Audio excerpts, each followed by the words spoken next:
हिक doctor clinic खोली, ॿाहिरि बोर्ड लिखायाईं त चेकअप फीस 300 रुपया, इलाज न थिए त 1000 जुर्मानो। हिक वकील सोचियो 1000 कमाइण जो मौक़ो भलो आहे। उहो क्लिनिक ते वियो, चयाईंसि मुंहिंजी ज़ुबान जो ज़ाइक़ो ख़राब थी वियो आहे, का शइ महसूस नथी थिए। डॉक्टर नर्स खे चयो 22 नंबर बोतल मां 3 फुड़ा पीआरेसि। वकील फुड़ा पी रड़ कई त ही त पेट्रोल आहे। डॉक्टर चयसि कढ 300 रुपया। ज़ाइक़ो बहाल थी वई। वकील खे कावड़ हुई। हिन कुझु ॾींहं खां पोइ वरी क्लिनिक जो रुख कयो। डॉक्टर खे चयाईं मुंहिंजी यादाश्त सही न आहे, कुझु यादि नथो रहे।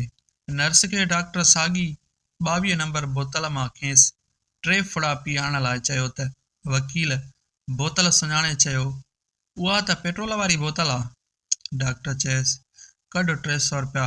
यादाश्त बहाल थी वई। वकील खे कावड़ आई त ही डॉक्टर त वठु ई नथो ॾे, 600 रुपया कढी वियो आहे। अॼु डॉक्टर जो ख़ैरु न आहे। क्लिनिक ते वियो ऐं चयाईं डॉक्टर मुंहिंजी नज़र नथी पए। डॉक्टर चयसि उन जो इलाजु मूं वटि न आहे, वठि जुर्मानो 1000 रुपयो। वकील रड़ करे चयो पर ही त 500 जो नोट आहे। डॉक्टर चयसि मुबारक हुजई, नज़र सही थी वई, कढ 300 रुपया।